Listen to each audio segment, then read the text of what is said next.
Bismillahirrahmanirrahim. Assalamualaikum warahmatullahi wabarakatuh. Alhamdulillahirabbil alamin wa bihi nasta'inu ala umuri dunya waddin. Wassalatu wassalamu ala asrafil anbiya'i wal mursalin wa ala alihi wa sahbihi ajma'in. Asyhadu an la ilaha illallah wahdahu la syarika lah wa asyhadu anna Muhammadan abduhu wa rasuluh. Allahumma shalli wa sallim wa barik ala Muhammadin wa ala alihi wa sahbihi wa man tabi'ahum bi ihsanin ila yaumiddin, amma ba'du. Hadirin bapak-bapak, ibu-ibu, jemaah peserta i'tikaf pada malam hari ini yang berada di masjid ini, kita bersyukur kepada Allah atas segala limpahan rahmat serta berbagai karunia-Nya kepada kita semua. Selawat dan salam semoga tercurah kepada Nabi Rasulnya mulia Muhammad Rasulullah sallallahu alaihi wasallam. Allahumma salli wa sallim wa barik alaihi. Dua malam yang lalu kita membahas sebuah bahasan yang sangat agung, yaitu menggapai ampunan pada malam Qadar atau pada malam Lailatul Qadar, dengan bahasan yang cukup panjang. Maka pada malam yang kedua ini, tepatnya malam kedua dalam pertemuan maksud saya, dan malam ke-25 Ramadan tahun ini, kita membahas juga bahasan yang sangat agung, karena ini bercerita tentang amal ibadah yang kita lakukan. Tentu bukan saja amal ibadah yang kita lakukan di bulan Ramadan semata, tidak. Tapi ya amal ibadah yang kita lakukan secara ibadah harian, ya ibadah mingguan, ibadah bulanan, ibadah tahunan. Ramadan ini kan ibadah tahunan ini. Kalau Jumat itu ibadah mingguan. Sholat 5 waktu adalah ibadah harian, itu contoh. Yaitu bahasanya adalah surutu qubulil amali dan alamatu qubuliha, yaitu syarat-syarat untuk diterimanya sebuah amal ibadah, dan apa pula tanda-tanda amal ibadah kita itu diterima oleh Allah Subhanahu wa taala. Kalau untuk bahasan yang pertama tentang surutu qubulil amal, syarat-syarat untuk diterimanya amal, ini agak tidak terlalu banyak persoalan lah. Ada ayatnya, ada hadisnya, ya selesai, gitu kan. Tapi untuk yang kedua ini agak berat bahasannya, karena itu rahasia Allah Subhanahu wa taala. Apakah ibadah kita itu benar diterima oleh Allah atau tidak, ini kan gak ada yang tahu, gitu. Tapi nanti kita tengok bagaimana para ulama menjelaskannya, ya. Minta ampun kita, ini kalau kita istighfar, ini pasti istighfar kita ini dosa kita diampuni oleh Allah, tidak ada yang tahu. Apalagi kita umat Islam ini kan tidak ada, mohon maaf ya, tidak ada seperti saudara-saudara kita yang ke gereja, yang buat dosa datang ke Bapak, kemudian mendapat pengakuan, ada surat pengampunan. Kita kan tidak ada. Cobalah datangi kiai-kiai, para ulama, minta semacam keterangan dari mereka. Pak Ustadz, tadi malam saya sudah minta ampun sekian. Nah, dosa saya sudah diampuni belum Allah? Tolong diberikan suratnya, kan nggak pernah ada. Ya, nggak pernah ada. Atau misalnya sholat kita hari ini diterima oleh Allah, salah satu buktinya makan kita enak, tidur kita nyenyak misalnya, enggak juga. Ya. Tetapi indikasi-indikasi itu ada, itu aja cuman. Jadi indikasi-indikasi itu ada, bisa ditemukan. Tapi untuk memastikannya kita nggak bisa. Pastikah ibadah kita diterima oleh Allah? Pastikah? Wallahu alam. Pastikah permohonan ampunan kita itu diijabahkan oleh Allah? Wallahu alam. Tapi satu hal yang menarik yang kita tahu secara pasti, satu, kita punya Allah Maha Pengampun, Maha Penyayang. Itu. Itu sudah keyakinan kita. Dua, yang kita tahu secara pasti adalah bahwa Allah tidak pernah ingkar janji. Jadi kalau Allah mengatakan begini, hasilnya begitu. Nah itu, yang begitu itu pasti. Itu maksudnya. Ya. Makanya dengan indahnya Allah berfirman dalam Quran di Al-Baqarah 183 itu, ketika bercerita tentang puasa diwajibkan untuk dilaksanakan kepada orang beriman, itu ujungnya kan ada la'allakum tattaqun. La'allakum tattaqun itu artinya apa? Mudah-mudahan kamu bertakwa. Itu harapan. Harapan dalam bahasa Arab itu ada dua. Ada la'alla, ada laita. La'alla itu menurut para ahli bahasa faedahnya littaraji wa tawaqu. Suatu harapan yang mungkin bisa terjadi, bisa juga tidak. Gitu. Kalau la'alla kalimatnya, kan mudah-mudahan artinya. Ya. Tetapi kalau laita adalah harapan yang pasti tidak akan pernah menjadi kenyataan. Maka faedahnya laita itu litamanni, hanya sekedar berharap aja. Tidak akan pernah menjadi kenyataan. Misalnya disebutkan contoh bahasa Arab itu di mana orang tua mengatakan, seorang tua kakek-kakek dia mengatakan, ya laitas sabab ya'udu yauman. Duhai muda, kembalilah engkau. Gak usah lama, 1 hari aja mau jadi orang muda. Kan gak pernah jadi kenyataan. Di akhir surat An-Naba, wa yaqulul kafiru ya laitani kuntu turaba. Orang kafir berkata, duhai kiranya mendingan gua jadi tanah aja. Karena sudah tidak tahan disiksa di neraka itu, dia pengen jadi tanah. Kalimatnya ya laitani, duhai kiranya kuntu turaba, menjadi tanah. Kapan ucapan itu diucapkan oleh orang kafir? Itu nanti di yaumul kiamah.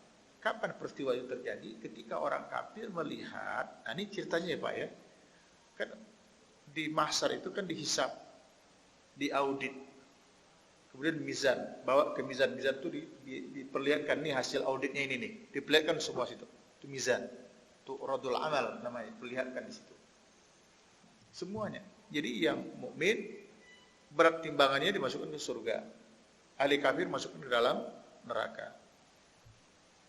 Ketika orang kafir disiksa neraka itu dengan siksaan yang sangat dahsyat,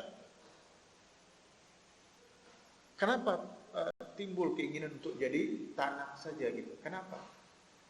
Karena mereka menyaksikan ketika itu ada 2 ekor kambing yang Allah hisab, gitu. Yang satu kambing itu punya tanduk, yang satunya tidak punya tanduk. Ternyata 2 ekor kambing ini semasa di dunianya berantem. Yang punya tanduk pastinya dia menang dibandingkan yang tidak punya tanduk. Ya. Akhirnya yang tidak punya tanduk ini pun juga dibangkitkan Allah di yaumul kiamah, di mahsyar, kemudian dikasih tanduk oleh Allah. Kemudian Allah perintahkan yang punya tanduk itu untuk mengqisas, menuntut balas. Nah, begitulah keadilan Allah. Setelah selesai tuntutan balasan itu dari kambing yang tidak punya tanduk, kemudian dikasih tanduk, bisa membalas. Kemudian kedua kambing ini pun dimatikan oleh Allah kembali. Ya, tidak diproses ke surga atau ke neraka, tidak. Ini menunjukkan kemahaadilan Allah. Nah, orang kafir melihat, wow, bendingan mati aja sekalian. Nah, itu maksudnya. Jadi orang kafir juga berharap, nah, kalau begini keadaannya bendingan mati aja sekalian kayak kambing. Wa yaqulul kafir ya laitani kuntu turaba. Nah, itu laita harapan yang tidak akan pernah jadi kenyataan. Tapi kalau la'alla itu bisa jadi kenyataan, bisa tidak. Mudah-mudahan Bapak masih ingat 3 tahun yang lalu kita menyampaikan kajian di sini, menggapai ampunan di bulan yang penuh berkah. Ketika itu Ketua DKM kita masih Pak Dokter ya, kita menjelang berbuka puasa di sini kita bahas itu. Bagaimana proses mana la'alla itu. Jadi puasa yang mengantarkan kita untuk takwa itu ya bisa jadi kenyataan, bisa juga tidak. Tapi harapan jadi kenyataan itu masih besar. Kalau step-stepnya itu kita lewati, kita tempuh.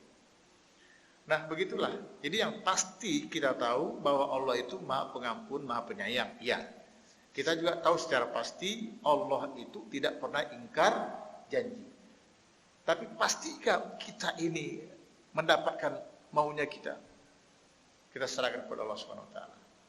Oleh karena itu, kalau kita sudah berbuat baik sesuai dengan tuntunannya, dengan syaratnya, dengan syariatnya, insya Allah Allah akan terima. Karena Allah janji tidak akan ingkar janji. Baik, jadi ada dua bahasan pada malam hari ini yang kita coba bersama-sama memahaminya. Pertama, tentang syarat diterimanya amal. Semua kita berharap bahwa amal kita diterima oleh Allah Subhanahu wa taala.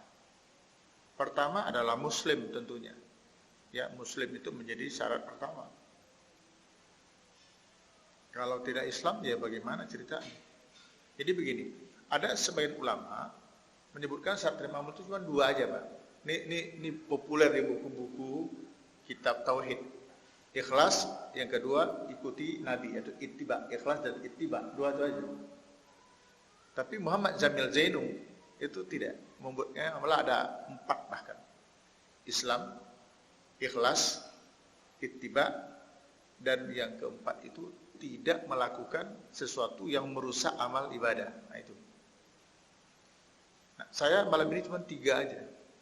Pertama, muslim. Yang dimaksud muslim di sini adalah pelaku amal ibadah itu seorang muslim mukmin.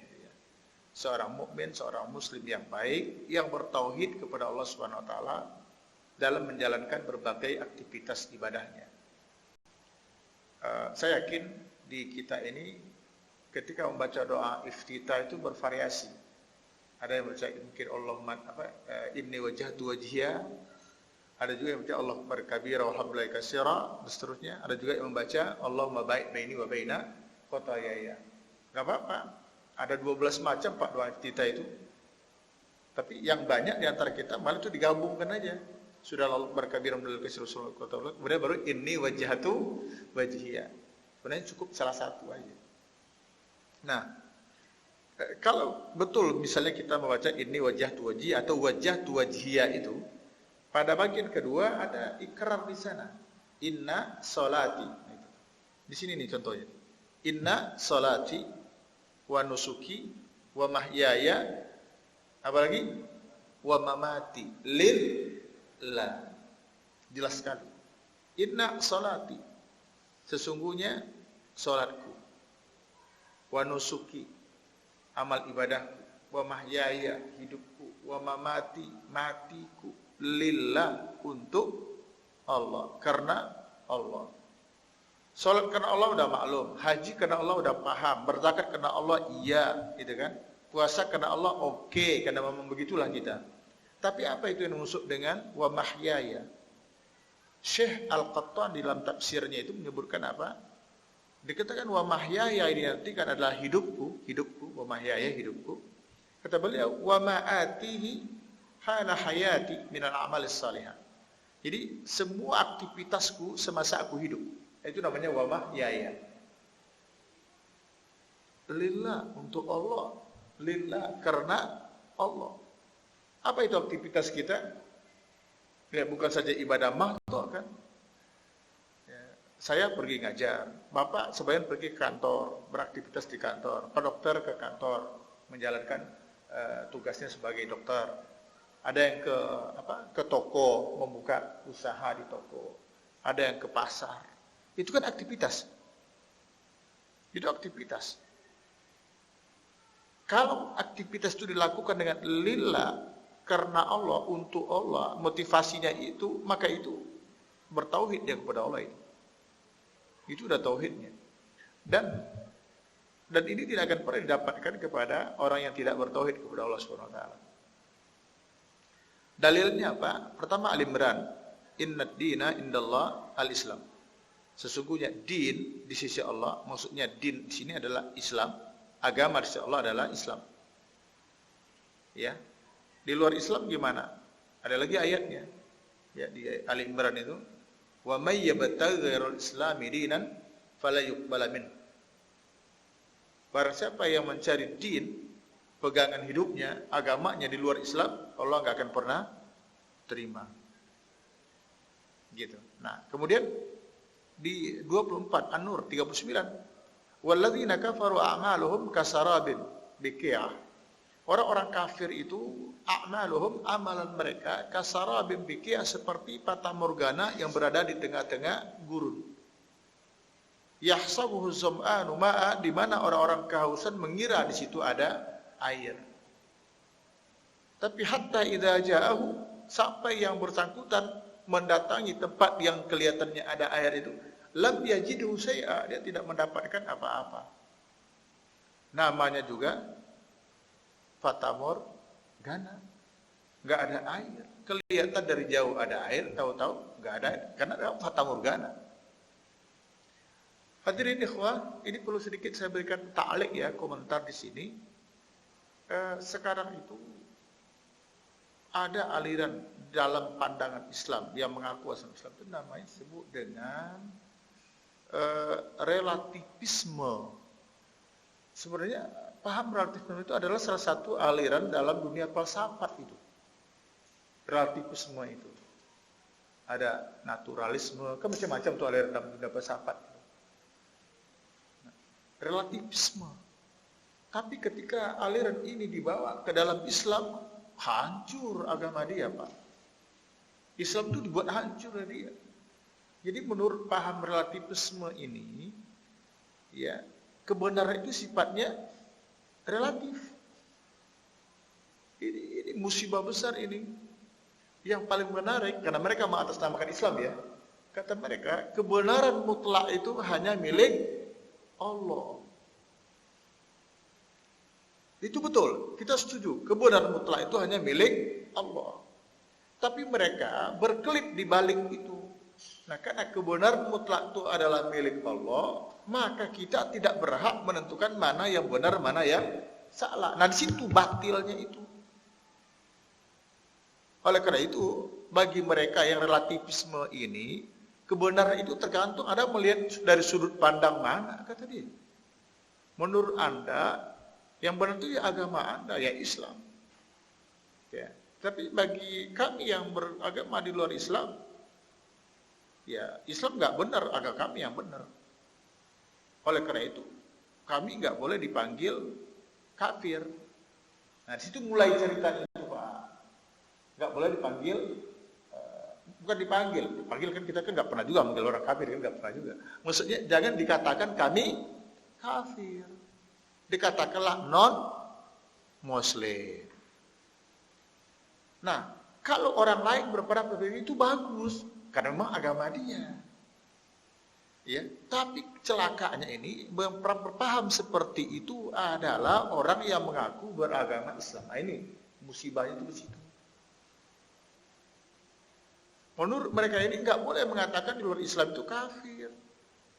Itu kan menurut kita, menurut mereka kan tidak. Itu mereka, urusan mereka. Tapi kalau kita jelas, kita mengatakan di luar Islam itu adalah kafir. Begitu. Walaupun tidak mesti ketemu mengatakan, ya kafir. Tapi Allah yang mengajarkan kepada kita banyak sekali ayat Al-Quran itu. Qul ya ayyuhal kafirun. Qul ya ahlal kitab lima takfuruna bi ayatillahi, orang ahlul kitab Yahudi dan Nasrani, kenapa kamu kafir dengan Al-Qur'an yang Allah turunkan kepada kamu? Oh, banyak. Wa antum tashhadun, kalian menyaksikan Quran itu diturunkan kepada Muhammad, kenapa kalian ingkari? Kenapa kalian kafir, kata Allah? Allah yang memakai bahasa kafir. Tetapi ketika ayat ini dipakai, mereka menolak. Anehnya, saya ulang lagi cara berpikir mereka, kebenaran mutlak hanya milik Allah. Tapi ketika firman Allah kita pakai untuk hujjah sebagai argumen bahwa ini benar, ini salah, mereka nggak terima. Paham nggak, Bapak? Ya. Itu rancu, Pak, cara berpikir. Jadi kalau bahasa kita mah unfairness itu orang. Ya. Kalau bahasa kampusnya namanya nggak aci. Nah, gitu. Ya, nggak aci itu cara berpikir seperti itu. Kalau orang lain berpikir di luar Islam, bodoh amat lah, karena memang begitu, wajar saja. Tapi ini yang mengatasnamakan Islam dengan alasan macam-macam, toleransi dan sebagainya. Ya. Jadi ayat ini sudah jelas ya, inna dina indallah al-Islam. Sudah jelas itu. Din. Nah, dalam ayat lain apa? Wa may yabtaghi ghairal Islam, barang siapa yang mencari ghair Islam, di luar Islam, selain Islam, dinan sebagai din, falan yuqbala minhu, tidak akan pernah diterima oleh Allah. Menurut kita, kita ngomong di masjid ini, ya, kita ngomong di masjid, nggak usah juga di-share kepada orang lain, gitu kan? Kita ngomong di masjid. Oke, jadi Muslim itu menjadi syarat pertama. An-tashhada an la ilaha illallah wa anna Muhammadar Rasulullah. Itu kan syarat untuk jadi Muslim, kan syahadat dulu. Oke ya, ini serba sedikit aja, Pak. Yang kedua, ikhlas. Ikhlas. Ikhlas itu dalilnya yang tadi juga, inna sholati wa nusuki, itu ikhlas juga. Tapi kita pakai yang lain lah. Misalnya, wa ma umiru illa liya'budullaha mukhlishina lahud-din hunafa. Tidaklah mereka diperintahkan kecuali untuk beribadah dengan ikhlas. Ya, kita tidak diperintahkan oleh Allah untuk menjalankan ibadah kecuali dengan ikhlas. Ini kalau bahasa pahitnya bisa pahit nih, tapi kalau enggak ya enggak apa-apa. Apa pahitnya? Kalau enggak ikhlas enggak usah kerjain, kira-kira gitu. Itu pahit itu. So, kalau dikerjain itu capek doang. Allah enggak terima. Kalau enggak ikhlas itu Allah enggak terima. Capek dong. Iya capek. Ini kajian yang paling tinggi, Pak. Tapi dalam hukum fikih nggak boleh. Masalah ikhlas atau tidaknya lain lagi. Yang jelas kalau sudah ada yang datang berdiri di sini takbir, sholat sampai salam, berarti sholat sudah sah. Nah, gitu. Andai kata di suatu negeri itu ditegakkan hukum orang yang tidak sholat dicambuk 50 kali misalnya, oh dia udah selamat. Buktinya apa? Dia udah sholat. Masalah hatinya ikhlas atau tidak itu urusan lain. Tapi kalau ayat ini yang mengetuk itu domir hati kita paling dalam ini. Wa ma umiru, dan tidaklah mereka diperintahkan kecuali liya'budullah, agar mereka beribadah kepada Allah mukhlishina lahuddin, ikhlas karena agama Allah yang suci ini. Bagaimana kalau saya nggak ikhlas? Kan gitu kan? Ya mungkin bahasanya arang habis besi binasa. Tapi keikhlasan itu sekarang sudah mulai tergusur sedikit demi sedikit, Pak. Tergerus mungkin bahasa kitanya. Kalau dulu, ini contohnya, kalau kita ngasih orang sesuatu, kan nanya tuh orang, Bapak ikhlas nggak? Ikhlas ya Pak ya? Kalau sekarang kayaknya nggak ada yang nanya. Coba, kalau ada yang para peminta itu, coba Bapak tanya, Pak, saya mau ngasih Bapak ini 100.000, tapi saya nggak ikhlas. Ikhlasnya saya cuma 10.000. Bapak mau yang mana? Coba kapan-kapan aja tanya gitu. Hah? Ini 10.000 ikhlas lillahi ta'ala. Ikhlas bersih lahir batin. Tapi kalau Bapak mau banyak, ada nih 100.000 nih, tapi saya nggak ikhlas. Kira-kira yang dia minta yang mana?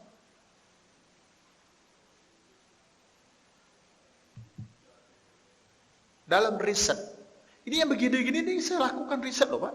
Dalam riset yang sudah ada, sedikit cuma yang mengharapkan keikhlasan di pemberi Pak. Benar. Sedikit sekali, nggak sampai 10% Pak. Hasilnya bandingan kecil, yang penting ikhlas. Bagi mereka agak penting, ikhlas nggak ngenyangin, gitu. 10.000 kan nggak bisa beli nasi Pak. Kelas 100.000 berapa kali makan?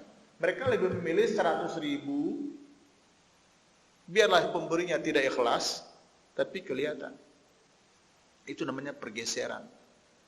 Kalau dulu tahun 80-an, saya belum punya mobil tahun 80-an ya masih sekolah kita. Tapi kalau zaman dulu di jalan mobil mogok itu rame-rame orang dorong. Setelah itu, Masya Allah, hati-hati ya Pak di jalan nih Pak, mudah-mudahan mobilnya nggak mogok. Pokoknya didoain deh. Kalau sekarang mogok, mobil hidup itu entar dulu, jangan pergi dulu. Ada sebagian sudah berdiri di depan. Kalau cuma kita kata terima kasih ya Pak, jawabannya apa? Cuma terima kasih doang Pak. Nah, jadi sekarang itu ikhlas itu kayaknya nggak terlalu dibutuhkan. Ini contohnya, contoh sederhana. Oleh karena itu, ikhlas itu sangat menentukan. Ya. Kemudian ini ada contoh surah Al-Kahfi ayat terakhir itu. Faman kana yarju liqa rabbi falyamal amalan shalihan wa la yusyrik bi ibadati rabbi ahada. Barang siapa yang mengharapkan liqa rabbi, liqa itu ya semacam apa? Meeting kalau bahasa kitanya, Pak ya. Barang siapa yang ingin ketemu Allah kelak di yaumul kiamah, falyamal amalan shalihan, hendaklah yang bersangkutan itu beramal soleh dengan catatan wala yusyrik bi ibadati rabbi ahada, dengan tidak mempersekutukan seseorang pun dalam beribadah kepada Allah. Tanpa mempersekutukan. Ini perlu sedikit saya berikan catatan. Sekutu itu artinya kan syirik. Syirik itu artinya sekutu. Menduakan, menigakan, mengempatkan Allah, itu namanya sekutu. Tetapi, ayat ini biasa dipakai oleh para ulama, bukan untuk syirik besar. Bukan untuk syirik penyembah berhala, bukan. Ayat ini dipakai oleh para ulama dalam berbagai kitab-kitab mereka yang besar-besar dan agung itu biasanya tentang keikhlasan ini. Membahas tentang ikhlas agar seseorang itu bersih dari riya, dari sum'ah. Ya, riya itu kan ingin senang beribadah kalau merasa dilihat oleh orang itu kan riya. Atau pengen tenar, sum'ah, pengen tenar. Atau ujub, kagum. Ini ayat yang dipakai. Lalu seperti apa sebenarnya aplikasinya dalam kehidupan kita? Nih, mohon maaf ini saya ini ada kotak amal nih. Nah, ini contohnya aja nih. Ada kotak amal ya. Kalau sekarang nggak dijalankan ya Pak. Karena duit langsung diminta supaya tangan nggak terlalu banyak pegang kotak. Coba Bapak perhatiin di masjid-masjid secara umum ya. Atau yang lalu-lalu lah teman Covid mungkin tidak ada lagi seperti itu. Itu ketika kotak amal dijalankan, itu kira-kira seperti apa rata-rata kita naruh uang ke dalam kotak amal itu seperti apa? Rata-rata. Ambil uang, kemudian dimasukkan. Cara kita memasukkannya kayak apa? Ada ingat nggak? Nah, tuh ditutup ya Pak. Jadi ditutup pakai tangan kiri. Ditutup itu, masukkan, ambil kantong, masukkan, ditutup pakai tangan kiri. Walaupun kadang-kadang bunyi juga. Ditutup, bunyi. Nah, pertanyaannya terlepas bunyi dan nggak bunyinya, pertanyaan adalah kenapa harus ditutup? Gitu loh. Itu aja contohnya. Kenapa harus ditutup? Pastinya jawabannya supaya tidak kelihatan oleh orang. Tanya lagi, emangnya kenapa kalau orang lihat? Dikejar lagi kan? Emangnya kenapa kalau orang lihat? Jawabannya apa? Malu. Kenapa harus malu? Karena sedikit. Malu. Bagaimana kalau banyak? Malu nggak? Oh, nggak pernah banyak Ustadz. Ada juga jawab seperti itu sih. Mungkin kita berpikir, kalau nggak ditutup, khawatir dilihat oleh kiri kanan kita. Sekarang ini Pak, jarang kiri kanan tuh melihat kita Pak. Bener, saya Masya Allah. Karena yang kanan sibuk main HP. Yang kiri mungkin tidur. Jadi siapa yang lihat kita? Apalagi kalau Jumatan itu kan kesempatan, kalau di kantor-kantor kesempatan untuk istirahat Pak. Makanya kalau saya khutbah di kantor tuh suaranya gede. Karena nggak ingin saya orang ada yang tidur. Sebenarnya kata Allah kalau beribadah aja, jangan libatkan. Jadi saya suka menerjemahkan wala yusyrik itu artinya jangan libatkan seorang pun dalam beribadah kepada Allah. Apa contohnya? Ketika kita masuk ke sini, mungkin bapak-bapak awal-awal masuk ke sini, kotak amal di pojok, pernah nggak kita tutup dengan tangan? Kalau kita sendiri aja di masjid ini, atau orang masih sepi, kan nggak ada kan? Ya pelong aja, entah berapa, masukin aja. Mau lihat, kita nggak berpikir orang lihat kita. Bisa nggak kita melatih diri gitu? Ketika kotak lewat depan kita itu, masukkan saja, bodoh amat orang melihat atau tidak. Itu bukan dosa. Bisa dipahami kan? Padahal kan banyak di kiri kanan ini. Jadi kita berpikir tertutup supaya tidak kelihatan orang. Nggak usah pikirkan itu, nggak usah dipikirkan. Jangan libatkan siapapun. Ini dalam penafsiran, penalaran yang saya tanya kepada para syekh. Sampai seperti itu. Agar keikhlasan itu terwujud. Beribadah dengan libatkan siapa-siapa. Makanya, ya untuk dalam sholat pun kita seperti itu. Sholat di sini mau lama mau sebentar kayak sholat biasa aja, sholat sendiri gitu aja. Bukan berarti ketika kita sholat depan orang banyak, sholat kita begitu mantap, cakep, giliran sendiri ala kadarnya. Enggak juga, enggak boleh. Termasuk syirik. Namanya syirik kecil, syirik khafi. Nah gitu. Oke? Jadi ikhlas penting. Ya udah. Nah bagaimana kalau berbuat bukan ikhlas? Allah enggak terima. Nanti di yaumul kiamah kata Allah dalam diskusinya, idhabu ila syurakaikum hal tajiruna indahum jazaan. Pergilah kalian menemui, kamu dulu beribadah karena siapa kata Allah? Kamu beribadah karena dia, nah sekarang temui dia. Minta, biar dia yang berikan balasan. Aku enggak kata Allah. Ana bari mimma tusyrikun. Aku berlepas diri dari apa yang kalian persekutukan. Jadi kalau kita berbuat karena siapa? Karena orang, berarti kan karena siapa kan orang. Nanti di yaumul kiamah ibadah itu Allah enggak tanggung jawab pada kita. Allah enggak akan mau membalasnya. Allah nyuruh kita mencari itu orang. Lalu minta ganjaran dari orang itu. Oh pahit. Bagaimana mencari orang sebanyak itu di mahsyar nanti? Ya. Oke, lanjut lagi, Pak. Yang ketiga ittiba. Ittiba adalah mengikuti petunjuk Rasul. Ittiba adalah mengikuti petunjuk Rasul.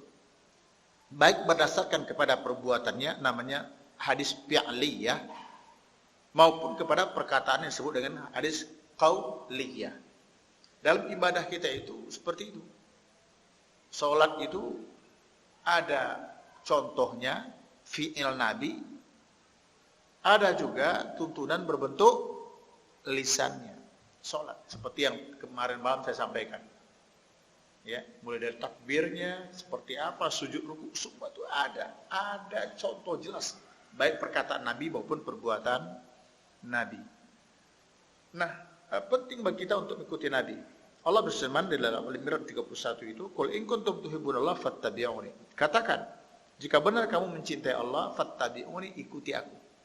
Yuhibbukumullah, niscaya kamu dicintai Allah, bahkan diampuni dosa-dosamu yang lalu. Ayat ini pada awalnya turun, itu berkaitan kepada perilaku orang-orang ahlul kitab, orang-orang Yahudi dan orang-orang Nasrani.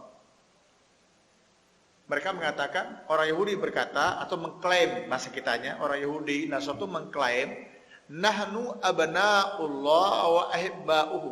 Kami ini adalah anak-anak Tuhan. Kami ini adalah kekasih-kekasih Tuhan. Kami ini kesayangan-kesayangan Tuhan. Sementara kalian adalah domba-domba yang tersasar. Nah, itu bahasa mereka itu. Jadi mereka mengklaim kalau mereka itu adalah anak-anak Tuhan dan kekasih-kekasih Tuhan. Tapi ketika Muhammad datang, mereka menolak. Mereka tidak mengikuti Muhammad. Allah turunkan ini ayat. Seolah-olah Allah katakan, kalau memang betul kalian mengklaim bahwa kalian itu adalah mencintai Allah dan Allah cinta kepada kalian, caranya fattabi'uni, ikuti aku, ikuti Muhammad. Baru yuhibbukumullah, kalian diampuni, dicintai oleh Allah. Dan dosa-dosa kalian yang sebelumnya wa yaghfir lakum dzunubakum, diampuni oleh Allah Subhanahu wa taala. Ini awalnya ayat ini turunkan seperti itu. Kepada orang yang mengklaim bahwa mereka mencintai Allah, tapi mereka tidak mengikuti jalur Muhammad sallallahu alaihi wasallam. Maka diperintahkan untuk ikuti Muhammad. Kalau mereka tidak mengikutinya, Allah enggak terima.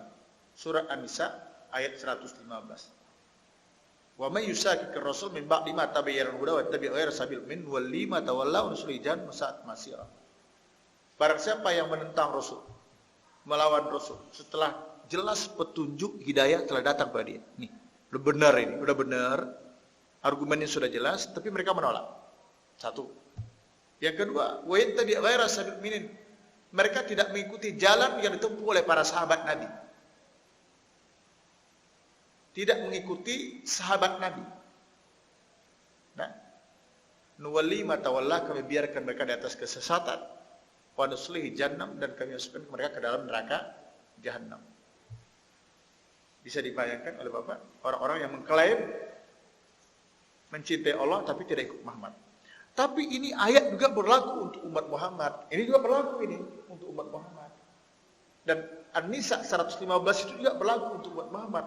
Bagi mereka yang mengklaim umat Muhammad tetapi tidak mengikuti syariat Muhammad. Gitu. Mungkin ada yang nanya, memang ada umat Muhammad yang tidak ikuti syariat Muhammad? Oh banyak. Banyak. Tidak terlalu susah untuk mencarinya kalau seperti itu. Ya. Apalagi nanti di dalam surat An-Nisa, saya juga maaf lupa saya nomor ayatnya. Kan ada itu penyesalan yang luar biasa kepada mereka yang tidak taat kepada Rasul, walaupun dia umat Muhammad. Ya. Katakan seperti itu apa? Karena mereka menyesali semasa hidup dunia tidak mengikuti Muhammad, tidak menjadikan Muhammad sebagai pedoman. Sebagaimana juga di dalam surat Al-Furqan, penyesalan dan penyesalan. Jadi itu berlaku pada umat Muhammad yang tidak mau tunduk pada Muhammad. Dalil berikutnya surah Al-Hasr 7, wa ma'atakum rasul fakhudhu wa manhakum anhu fantahu. Ini dalil untuk ittiba. Apa yang Allah berikan melalui Rasul, Rasul sampaikan, ikuti. Apa yang Rasul larang, tinggalkan. Surat Al-Hasr ini itu hantaman kepada mereka yang mengikuti aliran yang disebut dengan ingkar sunnah. Bapak pernah mendengar istilah ingkar sunnah? Dia mengaku Islam tapi tidak mengakui Muhammad. Hadis Rasulullah itu tidak dipakai oleh mereka. Dengan alasannya apa? Muhammad itu adalah basyarun misluna. Muhammad itu manusia seperti kita. Muhammad bisa marah, bisa tidak, bisa tertidur. Bagaimana kita? Nah, bagaimana kalau Muhammad berbicara dalam keadaan marah? Apakah perkataan Muhammad juga menjadi hukum? Nah, gitu kata mereka dalilnya. Ya. Mereka pakai dalilnya qul innama ana basyarun mislukum. Katakan aku ini manusia seperti kalian. Sampai situ dipotong tuh ayat. Saya pernah ngikutin kajian orang ingkar sunnah itu, Pak. Jadi ayat itu dipotong. Jadi Muhammad sendiri melalui Al-Quran mengakui kalau dia adalah manusia biasa seperti kita. Padahal di ujungnya setelah itu ada lagi yuha ilayya. Aku manusia seperti biasa kayak kalian, iya. Tapi ada yuha ilayya, aku ada wahyu yang diwahyukan kepada aku. Kalian kan tidak, kan itu yang membedakannya. Saya pernah mengikuti kajian dari Profesor Dr. Zahrul An-Najjar yang ahli itu. Dia mengatakan apa? Muhammad sebagai bashar itu adalah dalam konteks biologis. Karena manusia itu kan ada bashar, ada insan, ada an-nas. Itu kan manusia juga. Sama-sama itu. Al-insan manusia, an-nas manusia, bashar manusia. Tapi apa bedanya? Kalau bashar itu adalah manusia dalam format biologis. Apa itu? Kita bisa sedih. Sedih itu kan biologis sifatnya. Ya. Sedih, senang, suka. Nah, Muhammad mengalami hal yang sama. Kita bisa sedih, Muhammad bisa sedih. Kita bisa senang, Muhammad bisa senang. Sallallahu alaihi wasallam. Tapi yang membedakan kita dengan beliau apa? Yuha ilayya. Beliau mendapat wahyu, kita tidak. Memang ada contohnya Muhammad sebagai manusia yang basyarat seperti kita, ada. Ketika Khadijah binti Khuwailid meninggal dunia, dia bersedih. Ketika pamannya Abu Thalib meninggal dunia, dia bersedih. Sama kan kita? Sedih kan kita? Apa? Ketika dakwah yang beliau sampaikan dibuli habis-habisin oleh kaumnya, Rasulullah sedih. Tapi turun ayat. Kalau kita sedih, ya sedih segitu aja. Ya. Kalau Nabi kan tidak. Tidak dibiarkan Allah. Ketika beliau sedih, turun ayat. Ya Muhammad, fa'in kadzabuka faqad kudziba rusulun min qablik. Kalau engkau didustakan oleh kaummu, dibuli habis-habisin oleh kaummu, lah, bukan hanya engkau ya Muhammad, Rasul sebelummu juga sama. Jauh bil bayyinati wal zubur wal kitabil munir. Mereka datang juga, Rasul sebelum kamu membawa mukjizat, membawa kitab, membawa penjelasan yang sejelas-jelasnya. Sama. Jadi kalau kamu mengalami hal seperti ini, bukan hanya kamu, kata Allah. Rasul-rasul sebelumnya juga mengalami hal yang sama. Bahkan wa'uzu, mereka disiksa. Waqutilu, bahkan ada yang terbunuh. Tapi pasabaru, mereka bersabar, kata Allah. Nah, Rasulullah terangkat kembali. Ya, tadi itu udah down banget, kemudian kalau istilah kita apa namanya? Move on. Bangkit lagi. Ini menunjukkan Muhammad itu ada nilai basyarnya, Pak. Beliau bisa sedih, bisa ketika Ibrahim meninggal dunia, putra beliau kan nangis tuh Rasulullah, nangis dia. Para sahabat kaget nengok air mata Rasul berkucuran. Ya Rasul, ada ya Rasul, kenapa ini? Hadir rahmah, ini air mata kasih sayang. Allah nggak nyiksa ini mayat karena air mata, tapi ini mayat bisa disiksa dengan sebab ini, maksudnya ratapan. Masya Allah, Pak. Orang ingkar sunnah itu sebenarnya bukan orang Islam.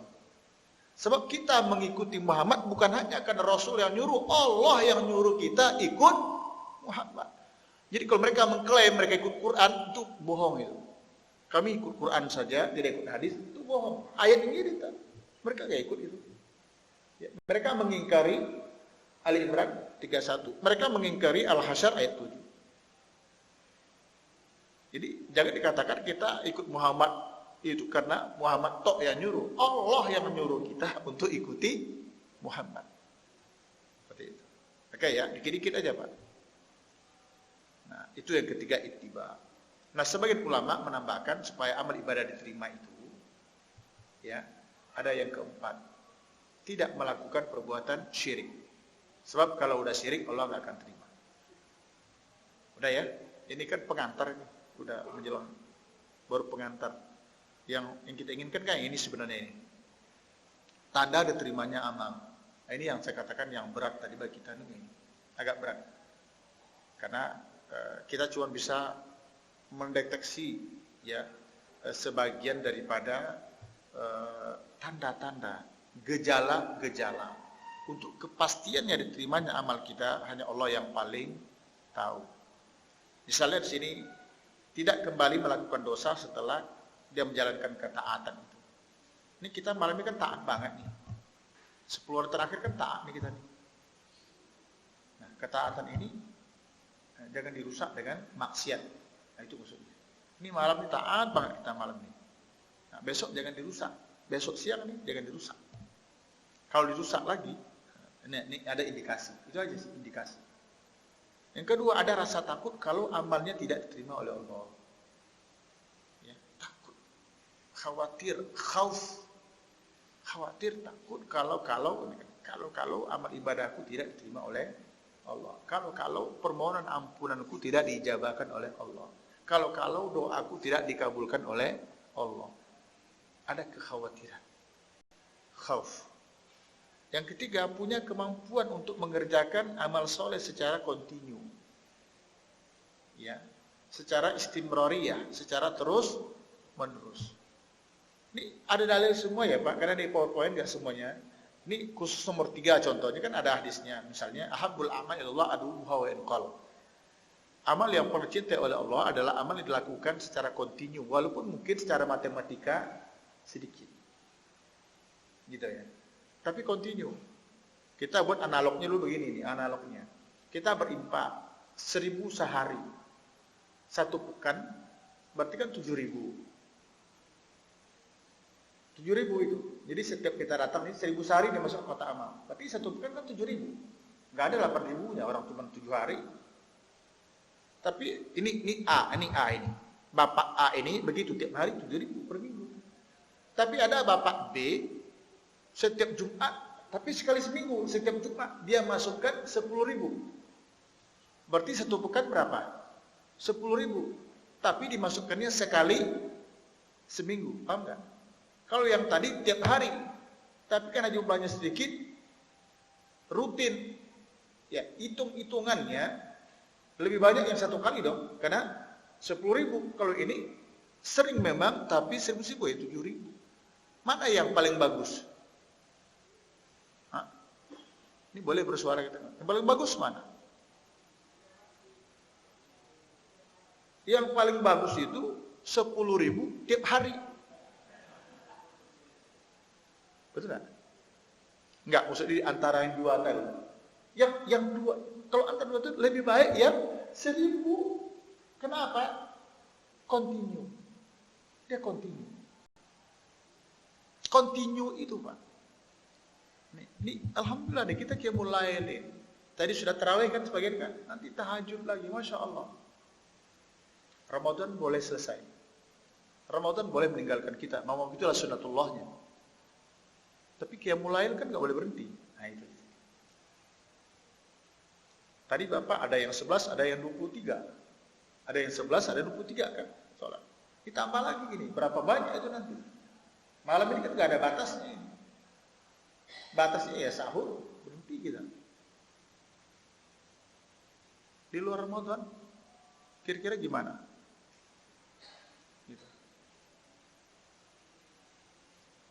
Kalau bahasa bendingan 2 rakaat tiap malam, tapi rutin tiap malam.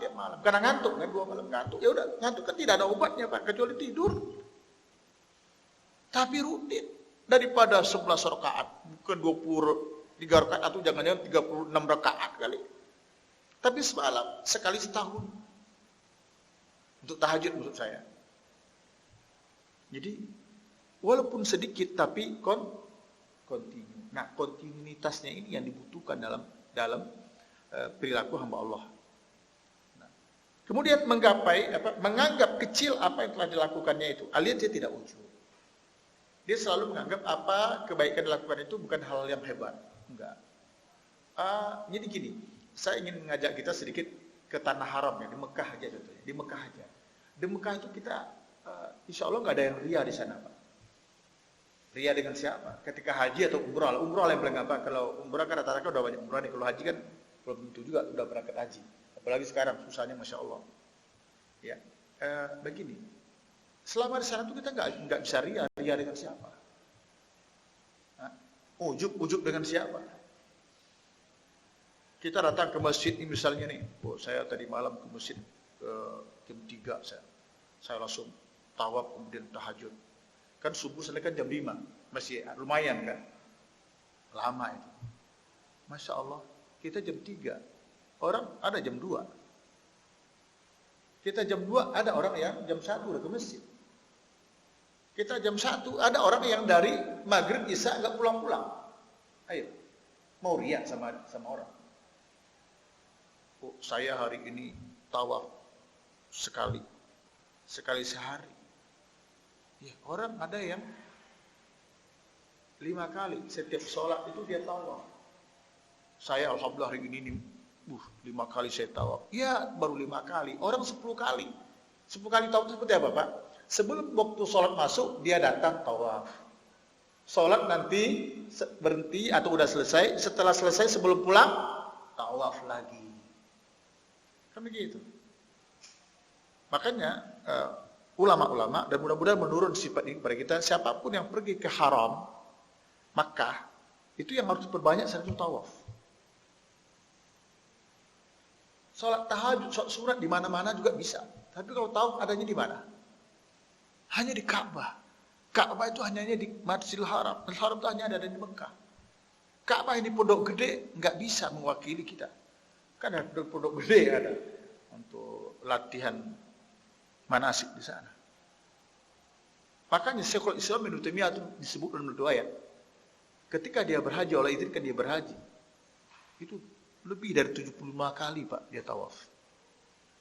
Ketika tanya Syekh, kenapa Anda begitu? Kata dia, tawaf itu hanya ada di Baitullahil Haram, hanya di sini. Dan saya tidak tahu apakah saya akan bisa datang ke sini atau tidak. Ahmad bin Hanbal kita ke Mekah, begitu juga. Jadi ulama-ulama itu memperbanyak tawaf dan tawaf. Nah mudah-mudahan nanti kita ketika diizinkan kembali ke sana memperbanyak tawaf.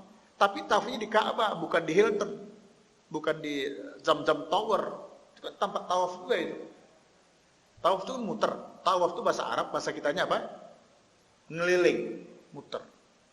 Kan ada di Tower Zamzam itu, Masya Allah tuh. Mulai dari lantai dasar tuh. Mulai balik minyak wangi apa semua itu ada. Oke, jadi dia merasa apa yang dikerjakan itu bukan hal suatu yang hebat, tidak. Dia terlalu merasa, ya gak ada apa-apanya, masih banyak orang yang lebih hebat dari saya. Ya, oke. Kita bisa buat masjid begini, alhamdulillah kita syukuri. Tapi mengatakan hebat kan enggak juga. Kalah kita dengan ibu siapa? Saya lupa namanya siapa? Ibu Dian, kubah emas. Ya kan? Sendiri dia bangun. Kubah emas. Kita berapa banyak di sini? Oke. Berikutnya, senang kepada ketaatan dan benci kepada maksiat. Senang kepada ketaatan. Itu ada ayatnya kan? Dalam Quran surah Al-Hujurat itu. Bagaimana Allah menganugerahkan kepada dia itu senang kepada iman, senang kepada kebaikan-kebaikan. Tapi dijadikan oleh Allah hatinya benci kepada kemaksiatan dan kekufuran. Fusuq wal isyan. Fusuk itu kan kepasikan dosa, isyan itu artinya kedurhakaan. Jadi tanda ibadah kita itu insya Allah diterima oleh Allah setelah kita beribadah itu datang semakin tidak nyaman dengan kemaksiatan, gitulah. Tidak nyaman. Salah satu maksiat itu kan bohong. Bohong. Berbohong itu kan sulit untuk ditinggalkan. Walaupun kita nggak mau dibohongi orang, tapi belum tentu kita terlepas dari membohongi orang. Ya. Membohongi orang mau, tapi dibohongi nggak mau. Kemudian dipermudah, ada rasa taisir, dipermudah untuk berbuat kebaikan. Ini pertanda ibadah yang kita kerjakan. Insya Allah di pasar Ramadan itu, kalau sekarang kan kuat kita bangun malam, lama, begadang. Mudah-mudahan nanti insya Allah di luar Ramadan, itu Allah mudahkan kita untuk bangun. Allah mudahkan untuk bangun, sholat, minta ampun kepada Allah Taala. Berikutnya lagi mencintai orang-orang soleh, benci kepada ahli maksiat. Nah, ikhwatillah, ini perlu dipahami baik-baik. Mencintai orang soleh, mencintai orang soleh itu adalah konsekuensi mencintai Allah. Karena Allah mencintai orang-orang yang baik. Allah yuhibbus sabirin, Allah yuhibbul muhsinin, Allah yuhibbul muttaqin. Allah cinta kepada orang berbuat baik, Allah cinta kepada orang yang sabar, Allah cinta kepada orang bertakwa. Kan banyak ayatnya. Kalau mau benar kita mencintai Allah, konsekuensinya apa? Kita juga harus mencintai orang yang dicintai oleh Allah. Ibnul Qayyim Al-Jauziyah dalam kitabnya Raudah Muhibbin, Taman Cinta, itu kalau diterjemahkan itu bukunya, itu ada kalimat. Kalau di Indonesia kan begini. Kalau di Indonesia kan judulnya cinta. Cinta. Apa judulnya? Cinta. Al-hub itu artinya cinta. Cinta tidaklah sempurna cinta seseorang terhadap orang yang ia cintai sebelum dia mencintai orang-orang yang dicintai oleh orang yang ia cintai. Itu gimana? Belum nangkap ya Pak? Ini Pak Nuzul mesti geleng kepala dari pojok kelihatan itu. 10 kali pun saya jelas saya baca tuh nggak akan nempel. Tapi ketika masuk kepada sampelnya nanti insya Allah cepat gampang. Jadi cinta, judulnya cinta. Tidaklah sempurna cinta seseorang terhadap orang yang ia cintai sebelum dia mencintai orang-orang yang dicintai oleh orang yang ia cintai. Udah mulai sedikit kan? Contohnya apa? Suami cinta kepada istri. Betul ya? Masih? Masih lah. Itu dipertanyakan, benar enggak ya? Benar enggak cinta suami pada istrinya? Itu ada tesnya. Apa tesnya?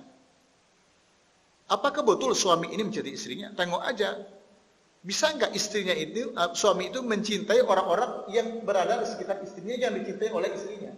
Siapa itu? Ya ibunya, ya bapaknya, ya saudara. Siapa lagi? Jangan mertua diadukan ke polisi. Misalnya.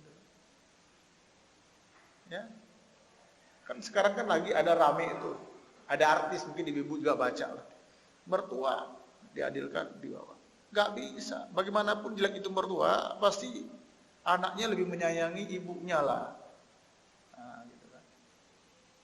Kita harus berkorban Pak, berkorban untuk orang yang kita cintai.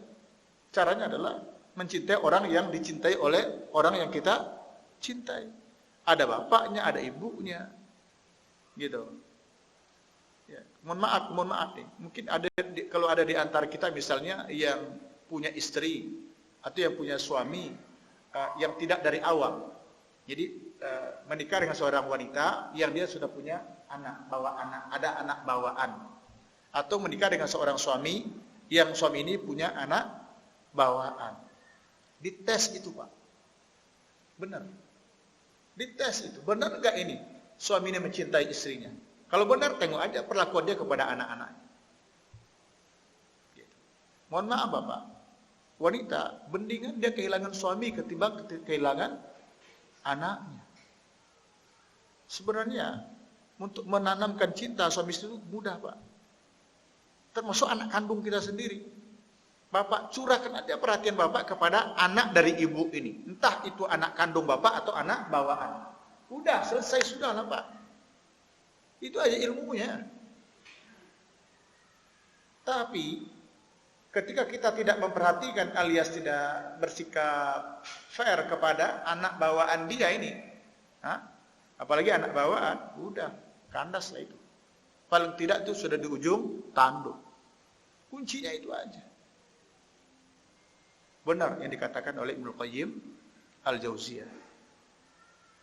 Gitu. Nah, jadi mencintai orang soleh itu sebenarnya adalah buah dari kecintaan kita yang benar kepada Allah. Kalau benar kita kepada Allah, buktinya ya kita harus mencintai orang-orang yang dicintai oleh Allah. Siapa itu? Ya orang soleh, orang baik. Orang soleh nggak mesti ulama, orang soleh nggak mesti lulusan pesantren. Tidak, orang soleh itu artinya orang baik. Itu orang soleh. Ada soleh itu dua macam, Pak. Ada yang orang soleh terhadap dirinya, dia tidak terlalu baik untuk orang lain. Artinya dia sekedar untuk dia aja, dia tidak bisa menyebarkan. Tapi juga ada orang soleh, bukan saja baik terhadap diri, tapi juga berdampak kepada orang lain. Itu lebih baik lagi. Gitu. Kemudian banyak beristighfar, mohon ampun kepada Allah Subhanahu Wa Taala. Nah, dari 1 sampai 8 itu sebagai itu analisa dari para ulama berdasarkan ayat Al-Quran, hadis, pertanda ini amal ibadah diterima oleh Allah. Jadi ada asar, ada dampaknya. Nah sekarang kita tengok di sini bagian akhirnya. Ini bagian akhir aja ini. Ya saya, ini tulisannya agak kecil. Tapi di situ gede ya Pak ya? Gede, tinggal dibaca aja. Nah, ya. Begini, beberapa poin di atas itu yang tadi. Dari 1 sampai 8 itu yang menunjukkan tentang tanda-tanda diterimanya amal itu berdasarkan kepada dalil atau argumen yang berkaitan dengan tanda mabrur diterimanya ibadah haji seseorang. Ya. Dari situ Rasul tidak pernah menyebutkan tanda ibadah puasa itu diterima oleh Allah, enggak ada, Pak. Salat kita diterima oleh Allah, enggak. Kita berzakat tandanya terima. Saya nggak nemukan riwayat, tapi kalau haji ada, yaitu disebut dengan haji mabrur. Hadis yang populer itu adalah al-hajjul mabrur laisa lahu jazaa ilal jannah. Haji mabrur balasan yang paling pas adalah surga. Ibnu Umar itu kan sahabat Nabi, anaknya Umar bin Khattab radhiyallahu anhuma. Apa kata Ibnu Umar? Al-hajjul mabrur it'amut ta'am wa husnus sahabah. Haji mabrur adalah ketika dia pulang haji, maksudnya nanti dia bisa memberi makan kepada orang yang membutuhkan. Dan semakin baik pergaulannya, husnus sahabat, bergaul dia baik. Hasan Al-Basri ketika ditanya tentang tanda-tanda haji mabrur, belum jawab apa? Ayyarji al-abdu zahidan fid dunya raghiban fil akhirah. Masa kitanya, ketika dia kembali, ini kan tanda-tanda ini, tanda-tanda haji mabrur. Ketika dia pulang, ayyarji al-abdu, ketika hamba itu balik ke kampungnya, ke negerinya, zahidan fid dunya, kehidupannya semakin zuhud. Bukan semakin tenggelam di dunia, tapi semakin zuhud. Raghiban fil akhirah, dan lebih mengutamakan kepentingan akhirat. Zuhud terhadap dunia, cinta akhiratnya semakin bertambah. Gitu. Ketika beliau ditanya tentang sifat haji mabrur itu apa? Sifatnya apa? Kata beliau, wa huwa kufful aza wa ihtimalul aza wa husnus sahaba atau sahba wa badluz zat. Bahasa kitanya apa? Kufful aza itu artinya menahan diri agar tidak menyakiti orang. Tuh, itu tanda mabrur itu. Menyakiti orang itu kan ada dua. Bisa bentuknya perkataan, bisa juga perbuatan. Gitu. Yang kedua, wa ihtimalul aza. Punya kemampuan untuk menanggung resiko. Ya, dia nggak mau nyakiti orang. Oke, baik banget. Tapi bagaimana kalau dia disakiti? Dia berusaha untuk menahan. Nah, gitu. Bahasa kita apa? Sabarnya semakin meningkat. Husnus sahba. Apa itu husnus sahba? Yaitu pergaulannya semakin baik. Wa bazluz zat, semakin pemurah. Semakin pemurah. Bukan semakin pelit, tapi semakin dermawan. Ada lagi definisi lain kalau mabrur itu. Disebutkan ayakunu ahsanu halan min qabli wa ayakuna qudwatan li ahli. Keadaannya setelah pulang itu semakin baik dibandingkan sebelum pulang. Kalau dulu mungkin sholatnya yang perdu tok, setelah pulang itu sudah ada qobliyah ba'diyah. Gitu. Nah, kan semakin baik kan berarti? Bisa dipahami kan? Tadi sebelum berangkat haji kan ada juga orang yang takut, Pak. Saya pernah di salah satu perusahaan itu diberangkatkan haji, dia nggak mau. Takut saya setelah pulang nanti saya belum jadi orang baik. Nggak jadi, dikasih kepada orang lain, Masya Allah. Itu ada seorang perusahaan konsultan di Tanah Abang. Ya Allah, parah banget nih orang. Takut diberangkatkan haji. Takut jadi orang baik. Jadi keadaannya, contohnya aja, sebelum pergi mungkin hanya sholat yang wajib tok aja. Ya, qobliyah ba'diyah enggak. Tapi setelah pulang, ada qobliyah zuhurnya, ba'diyah zuhur dikerjain. Malah ada yang saking hebatnya lagi, sampai-sampai ba'diyah asar pun juga dikerjain. Ba'diyah subuh pun dikerjain, ada. Kenapa? Dia nengok di Masjidil Haram. Ada orang yang ba'diyah, dia tidak tahu ini orang ba'diyah subuh ini, ba'diyah seperti apa ini. Kan dalam literatur kan nggak ada ba'diyah subuh ya Pak? Nggak ada. Dilarang oleh Rasul, tidak boleh sholat setelah subuh sampai terbit fajar. Tapi bisa nggak melakukan? Ada kemungkinan kita melakukannya? Bisa, kalau qobliyah subuhnya tertinggal. Banyak hadis-hadisnya Pak. Tapi saya nggak berani kerjaan sini, saya takut nanti dibilang macam-macam oleh orang. Saya pernah pas saya bangun itu, nyampe di sini sudah mau qomat. Kita kalau udah 2 menit kurang nggak bisa kita. Ya udah sholat bersama kita subuh di sini. Habis itu saya pulang mengerjakan qobliyah subuh itu. Niatnya bukan lagi qobliyah subuh, pokoknya sholat sunat subuh udah gitu aja. Sholat sunat subuh 2 rakaat. Kita boleh buka hadis penjelasan para ulama, itu nggak ada ikhtilaf ulama. Nggak ada ikhtilaf ulama kalau ba'diyah atau apa sholat sunat subuh 2 rakaat itu, rakaatil fajar itu nggak pernah ditinggalkan Nabi SAW. Dalam safar qobliyah ba'diyah rawatib itu ditinggalkan Nabi. Karena ada jamak qasam. Tapi kalau qobliyah subuh enggak pernah. Bagaimana kalau kesiangan? Kesiangan pun Nabi lakukan itu. Tapi karena kita belum disosialisasikan, tapi mudah-mudahan di malam ini ya, sosialisasi sekali ini. Kalau ada kita yang agak terlambat, nyampe di sini sudah sholat fardu, qobliyahnya belum. Ya, kalau nekat maksud saya, udah berani memperlihatkan, nanti ya udah setelah salam mundur ke belakang barangkali supaya nggak kelihatan gitu, di balik tiang sana gitu. Sholat 2 rakaat. Kenapa? Rakaatil fajr khairum minad dunya wa ma fiha. 2 rakaat sebelum subuh itu nilainya lebih baik daripada dunia dan seisinya. Demi Allah Rasul enggak pernah tinggalkan. Bapak pernah enggak mendengar sebuah riwayat Abu Daud? Hadis riwayat Abu Daud. Ya. Itu Rasul SAW safar bersama para sahabatnya. Karena udah capek, kata Nabi, kita berkemah di sini ya, kita nginap di sini. Nanti kita subuh di sini. Bilal dengan semangat, tenang ya Rasul, nanti gue yang bangunin. Gue, kata Bilal. Mereka pun tidur. Ternyata ini sahih dikeluarkan oleh Imam Abu Daud dalam kitab Sunannya. Wa aiqazu biharri samsi. Ternyata mereka terbangun karena matahari sudah terik Pak, baru bangun. Berarti udah jam berapa kalau jam kita ini? Udah 6:30 kali. Udah 6:30 kali, Pak. Udah ada rasa panasnya, baru mereka terbangun. Termasuk Rasul sallallahu alaihi wasallam. Rasul masih bisa bercanda, Pak. Itu diledek itu Bilal. Ya Bilal, gimana? Kalau gue lihat, katanya janji mau bangunin kita. Kenapa? Ternyata lo kesiangan juga. Apa yang aku bilang? Bilal azan, Pak. Bilal azan. Setelah itu mereka qobliyah dulu 2 rakaat, setelah itu baru sholat subuh dipimpin oleh Rasul. Di saat matahari sudah tinggi. Coba. Rasul nggak tinggalkan itu. Jadi kalau kita, andai kata misalnya hari Minggu atau hari Sabtu hari Sabtu Bapak kesiangan di rumah ini, kesiangan, jam 6 baru bangun. Itu boleh 2 pilihan. Bisa Bapak langsung sholat fardu aja dulu, nanti sunat subuhnya setelah itu, utamakan yang wajib. Tapi bisa juga, seperti Rasul, sholat sunat dulu, baru sholat fardu, itu boleh.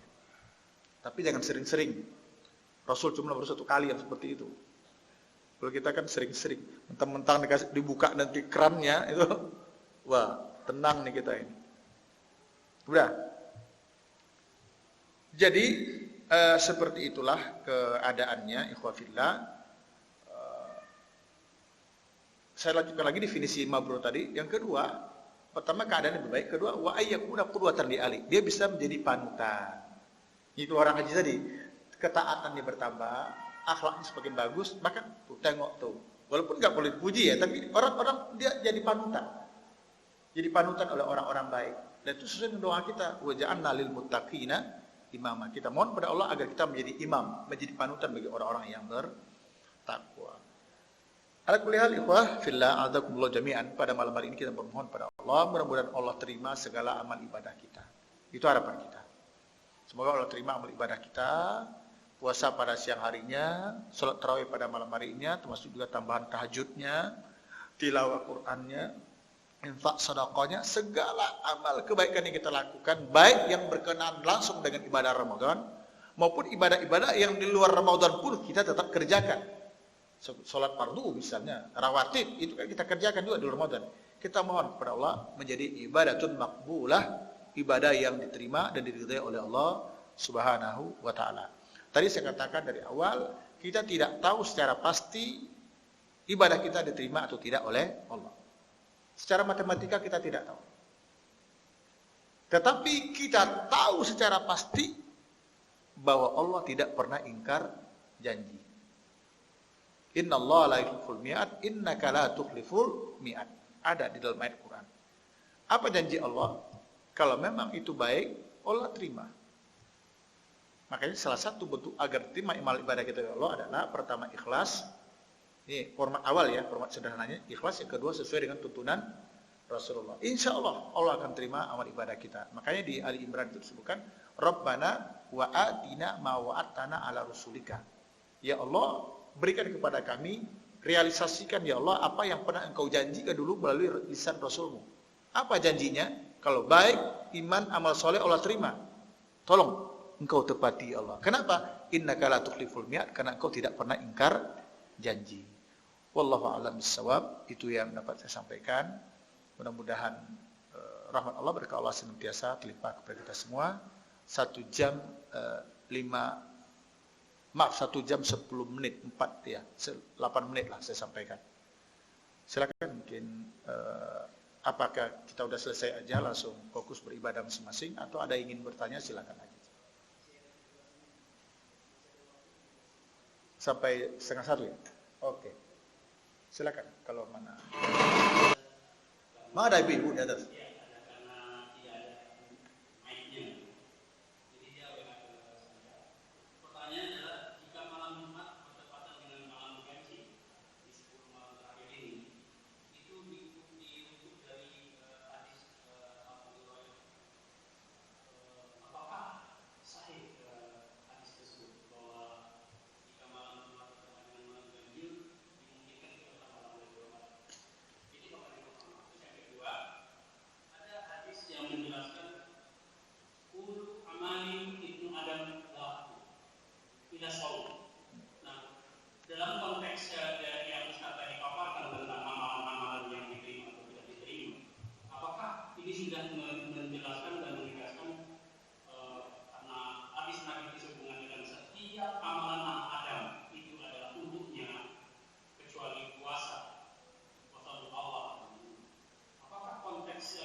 Tapi diterima.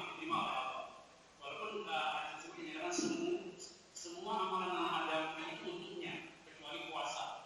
Nah ini kan berarti amalan-amalan yang tadi Ustaz sampaikan tadi di 5 dan 5B itu kan apakah semua amalan yang telah dilihat sebagai kriteria di sholat, membaca Quran dan sebagainya kecuali puasa. Puasa ini sepertinya tidak pernah ada yang jelas, maksudnya yang terbuka, kan itu rahasia Allah.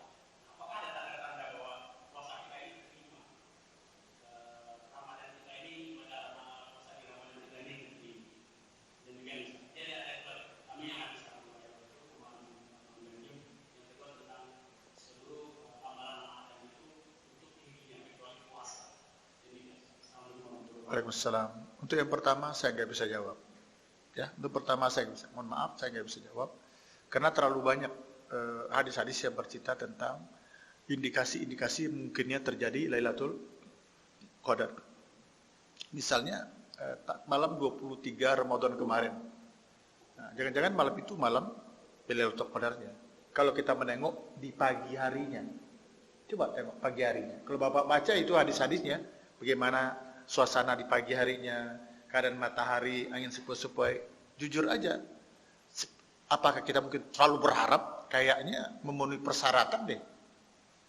Kalau malam 23 itu malam Qadar gitu kan. Nah, tapi kalau dibaca lagi, ada postingan misalnya yang diawali malam itu oleh hujan dulu, jangan-jangan malam ini malam Qadarnya. Nah, gitu kan. Nah, kalau malam Jumat berarti malam ini nih. Nah, itu. Ya udah gitu, nggak usah tidur lah malam ini. Tapi pasti ibu-ibu juga nggak suka kalau nggak tidur malam ini. Kita nggak tahu, pasti nggak tahu. Bisa ada tahu, bisa juga tidak. Tapi yang penting kita isi dengan amal ibadah. Ya udah kita beribadah aja lah tuh, beberapa hari lagi selesai kok insya Allah. Makanya saya berharap ini bukan hanya pada malam ganjil penuhnya di masjid ini. Malam genap juga diisi. Kali aja pada malam genap datang. Ayo. Iya kan? Semuanya bisa terjadi. Yang penting 10 Ramadan terakhir. Hanya kemungkinan besarnya malam ganjil. Iya. Kemungkinan besarnya malah pada malam ganjil itu pada malam 27. Bahkan sebelum ada Covid ini Pak, itu ada paket i'tikaf namanya i'tikaf di haram, itu paket Lailatul Qadar. Dan itu mahalnya luar biasa Pak. Mahal. Lebih mahal daripada 10 hari terakhir. Jadi berangkatnya adalah tanggal 26 dari sini. Pesawat tuh udah diintai itu. 26 dari sini, 27 i'tikaf di haram, 28-nya balik lagi ke Indonesia. Itu ada Pak. Ada travel yang menawarkan namanya paket Lailatul Qadar. Saya bilang, emangnya ngambil bingkisan apa? Kan ada bingkisan, tinggal datang sana ambil, comot, jalan. Nah gitu. Saya juga nggak yakin, mohon maaf ya, saya tidak meremehkan, saya juga tidak yakin tuh mereka bisa masuk ke dalam masjid kalau 27 itu. Apalagi untuk orang Indonesia yang sopan-sopan masuknya pakai begini-begini, nggak bakal masuk itu. Nggak bakal. Udah membeludak ya Allah Rahman Rahim. Bukan hanya membeludaknya di halaman Pak, ke jalan-jalan itu udah semua penuh. Ya Allah, gimana kita masuk? Nggak bakal. Tapi mahal itu Pak. Kalau tidak salah ketika itu, ini 4 tahun yang lalu, itu 5.000 US Pak. Pas 3 malam cuman kan, di sana cuma semalam sana. 5.000 US. Berapa tuh berarti Pak? 75 juta. Coba nih kan umroh biasa. Atau umroh 10 hari terakhir deh, enggak segitu kan? Tuh. Berapa?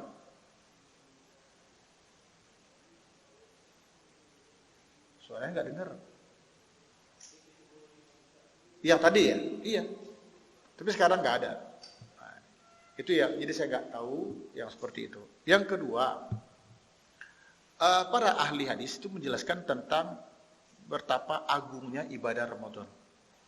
Ibadah sholat, potensi rianya ada, bahkan tinggi. Ibadah haji sangat besar resistensinya ini untuk ria. Luar biasa itu. Ibadah. Zakat bisa. Satu-satunya ibadah wajib yang paling kecil tingkat kemungkinan rianya adalah puasa. Sampai sebegitunya Allah memberikan memberikan penghargaan, Allah begitu respect kepada mereka yang melakukan ibadah puasa itu. Maka dikatakan seluruh amal ibadah itu untuk dia dan dibalas oleh Allah melalui para malaikatnya. Tapi kalau ibadah puasa li wana ajzubi, itu sambungannya. Karena dia berpuasa untukku, maka aku yang langsung membayar secara cash, kata Allah. Makanya ada lagi hadis lain, lis-shaimi farhatan. Orang berpuasa itu memiliki dua kebahagiaan.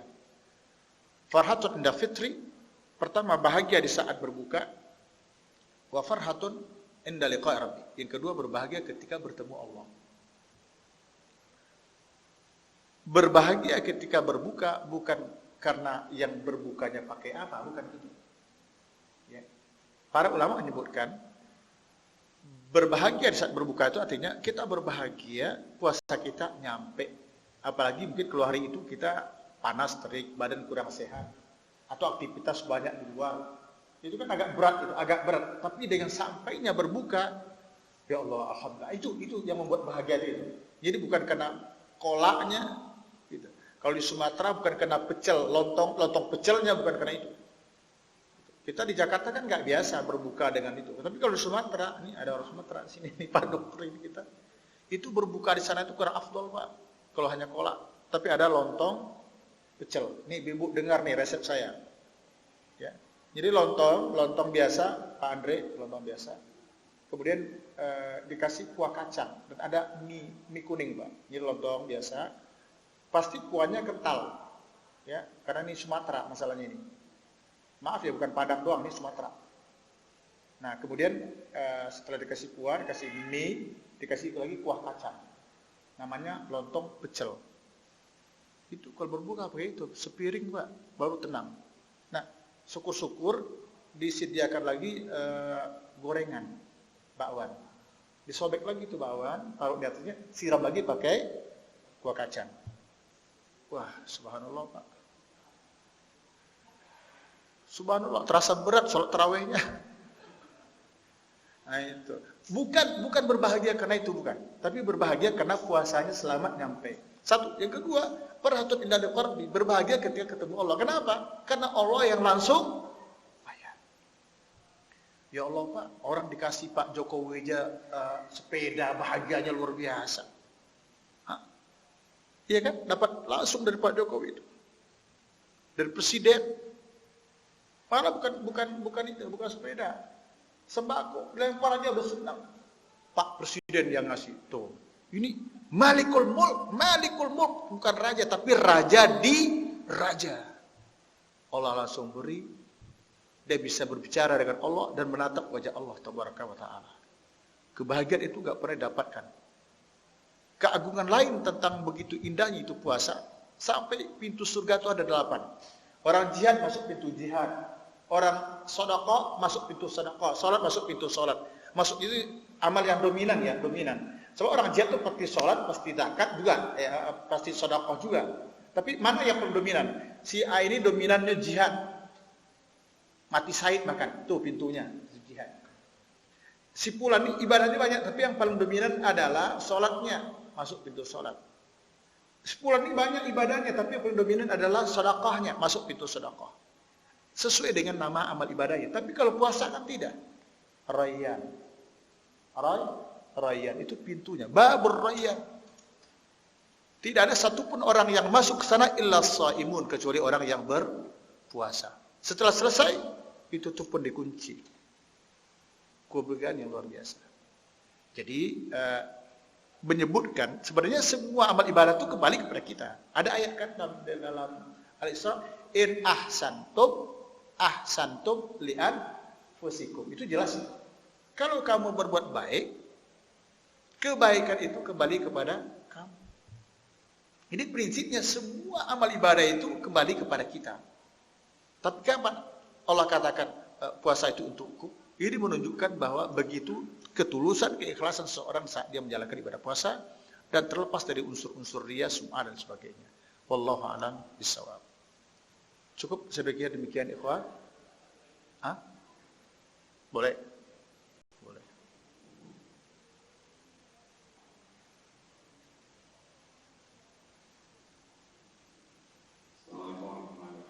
Waalaikumsalam. Jadi pertanyaannya atas perbuatan atau amalan yang telah pernah dilakukan, terus kemudian kita setelah itu dilakukan, kita baru sadar rasanya amalan perbuatan itu kok kayak ikhlas ya. Nah, amalan itu kan masih bisa kita selamatkan supaya dari kita, dan kalau bisa bagaimana caranya kita Baik. Untuk ikhlas itu kan ada dalilnya. Innamal a'malu binniyat wa innamal likulli imri'in ma nawa. Segala amal ibadah dinilai berdasarkan niat dan masing-masing kita ini akan mendapatkan berdasarkan apa yang kita niatkan. Ini termasuk bab ikhlas itu. Imam Nawawi itu mendahulukan hadis itu dalam bab ikhlas. Niat. Nah sekarang amal ibadah sudah dilakukan dengan niat ini kemudian di belakangan terasa gitu ya. Ini benar enggak ya gitu? Betul, ada hadis lagi. Innamal a'malu bil khawatim. Sesungguhnya amal itu akan ditengok pada akhirnya. Iya. Makanya tadi saya katakan ini kan ada 3 tadi syaratnya nih. Di sini kan 3. Biasanya kan 2 syarat terima amal. Ikhlas dan ittiba. Tapi saya ulama mengatakan 3. Saya yang menulis yang 3 ini. Islam, Muslim ya, Muslim, ikhlas dan ittiba. Sebagai ulama lagi, Jamil Zainu, ulama besar, dia mengatakan apa? 4. Yaitu tidak mengerjakan yang bisa merontokkan amal ibadah. Salah satunya adalah syirik. Syirik itu kan dibagi, ada syirik besar, ada beberapa poin, ada 5 poin, ada lagi syirik kecil. Syirik kecil itu satu katanya adalah riya. Karena memang keikhlasan itu yang paling besar musuhnya adalah riya dan sum'ah. Nah, bagaimana kalau kita merasa amal ibadah kita itu yang sudah dikerjakan kurang pas? Kita mohon kepada Allah pertama istighfar dan berharap ya semoga kita berdoa semoga amal ibadah yang sudah kita lakukan itu diterima oleh Allah. Kalau kaitannya contohnya Ramadan nih, Ramadan misalnya ada Rabbana taqabbal minna sholatana wa siyamana, kan itu kan? Ya Allah terimalah amal ibadah kami, sholat kami, puasa kami. Itu kan boleh kita berdoa seperti itu. Dan lebih baik Pak, lebih baik kita merasa ibadah kita itu kurang, ya, ketimbang merasa ibadah kita itu hebat. Itu lebih baik. Nih, menganggap kecil apa yang telah dilakukannya itu. Ya kecil itu bisa formatnya kecil bobotnya, bisa juga kecil keikhlasan kita, itu lebih baik ketimbang kita terlalu pede. Itu lebih bahaya. Dan itu tidak layak bagi seorang muslim untuk pede dengan amal ibadahnya. Satu-satunya kita yang boleh pede itu di saat berdoa. Itu kita disuruh pede. Kalau berdoa itu wajib pede. Kalau enggak doa enggak dikabulkan oleh Allah. Ud'ullah wa antum, dan ini sampai hadisnya riwayat Imam At-Tirmidzi. Ud'ullah wa antum muqinuna bil ijabah. Berdoalah kamu kepada Allah dan kamu yakin doa kamu dikabulkan. Harus yakin. Berarti kan pede. Harus yakin doa dikabulkan. Kita enggak boleh ya Allah ya Rabb, aku mohon ini dan itu. Ya kalau kabulkan juga baik, kalau tidak ya terserah Engkau ya Allah. Itu enggak bakal. Allah enggak bakal. Allah enggak bakal. Atau mungkin kita dinasihati orang, Pak coba Bapak sholat kemudian berdoa pada Allah. Weh kalau doa masa udah sering, tapi saya nggak tahu lah. Diterima nggak itu terserah Allah deh. Yang penting saya berdoa. Kalau udah begitu udah pasti Allah nggak akan kabulkan. Karena Allah katakan, Ana inna zanni abdi bi. Aku menurut prasangka hamba, aku menurut dugaannya. Kalau dia berbaik kepadaku ya aku baik, kalau enggak ya enggak. Jadi satu-satunya kita disuruh pede itu adalah berdoa. Berdoa ya disuruh kita pede. Yakin doa kita diijabahkan. Selain itu tidak. Makanya ada khudu, ada tazallul. Khudu itu merendahkan diri, tazallul itu menghinakan diri. Jadi ibadah itu asalnya apa? Al-ibadatu huwa al-khudu' wa tazallul. Jadi bahasa Arabnya ibadah itu literally adalah tunduk dan menghina-hinakan diri kepada Allah. Makanya ibadah hanya untuk Allah. Karena kepada selain Allah enggak boleh menghinakan diri. Kepada orang rendah hati boleh, rendah diri kan enggak boleh. Hanya satu-satunya kepada Allah yang boleh kita rendah diri, dan kepada makhluk cuma dua rendah diri kita. Kepada orang tua itu boleh menghina diri kan kita kepada orang tua. Kepada orang lain kan enggak boleh. Rendah hati ya. Jadi memang itu lebih baik Pak, sini Pak. Lebih baik pada poin keempat ini kita menganggap ibadah kita kecil, kurang, itu lebih baik ketimbang merasa terlalu oke dengan ibadah yang sudah kita lakukan. Wallahu a'lam. Saya pikir cukup, mohon maaf atas segala kurangannya. Silakan melanjutkan aktivitas ibadah kita ya, tilawah, mohon ampun kepada Allah, salat atau apapun lakukan silakan. Mudah-mudahan Allah ridho dengan apa yang kita lakukan, dan saya katakan juga kepada kita semua, menurut hadis Nabi, semua doa kita, maaf, bukan semua doa, semua kita punya jatah doa diijabahkan. Likulli abdin minhum da'atu mustajabah. Begitu hadis Nabi dan dikeluarkan oleh Imam At-Tirmidzi dan Imam Ahmad. Setiap hamba ada jatah doa dikabulkan. Hanya saja kita tidak tahu doa yang ketika apa doa kita diijabahkan oleh Allah. Karena itu banyak-banyaklah kita berdoa di bulan ini, di malam Ramadan maupun di siang Ramadan. Mohon maaf segala kurangannya. Fa'tabiru ulil absar la'alakum tuflihun. Subhanakallahumma bihamdika asyhadu an la ilaha illa anta astaghfiruka wa atubu ilaik. Walhamdulillahirabbil alamin. Assalamualaikum warahmatullahi wabarakatuh.